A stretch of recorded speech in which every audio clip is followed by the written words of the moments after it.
Why does it feel like Christians go through hell? This moment is the day that the Lord has made. No. Let's ask the question. If Christians did not get cancer, and if Christians did not experience poverty, and if Christians did not experience sickness, and if Christians did not experience blindness and amputations and rape and pain and somebody being murdered, how then would we be able to relate with the world? How then would we be able to comfort somebody that has been raped and say, you know what, it is possible for you to forgive the person that offended you?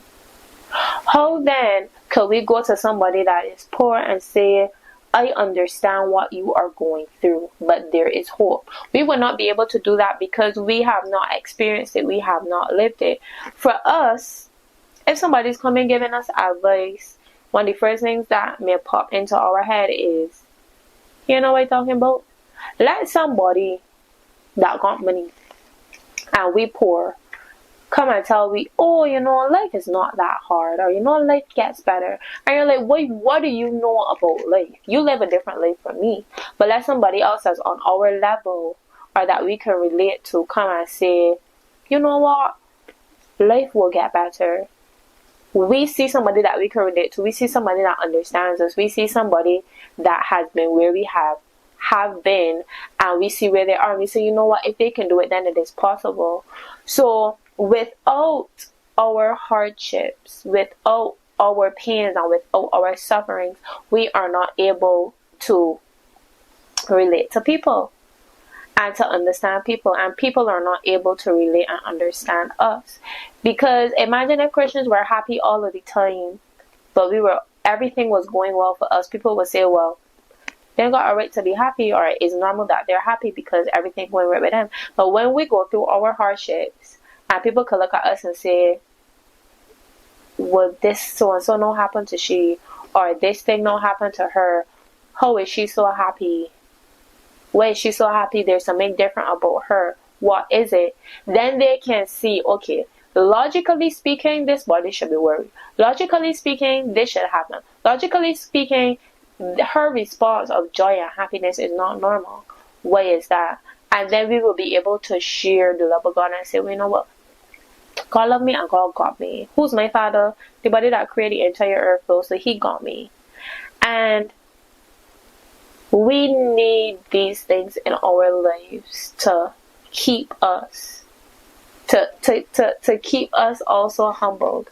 Paul talks about the thorn that's in his flesh that he asked God to remove, and God was like, my grace is sufficient for you though. Relax. No, sir. And it's like, God, why would you do that? Why would you allow him to be tormented? And I said to keep him from being conceited, to keep him from being proud, to keep him from being puffed up. Because God was like, I'm not taking this away from you. My grace is enough for you though. So imagine if we were always to see our leaders, or you see somebody that's on social media and everything is always going good for them, then, or everything is always going good for you in your life, then we could become proud. We deal with pride. That's a struggle. And let us fall on our faces though, or let something bad happen to us. It humbles us and reminds us, you know what? You're still a human. You're still like everybody else. No matter how much money you have, you're going to die. No matter how much money you have, there's a possibility that you can have cancer. No matter how poor you are, there's a possibility that you can have cancer. So God doesn't discriminate. God doesn't say, oh, well, this group of people will only get this thing, or the next group of people will only get this thing. He shows us that we are all one people, and it is important that we be able to share the pains that Jesus went through, so that we can be able to share and understand the pains that other people will get through, and therefore it makes us more effective in bringing people closer to God.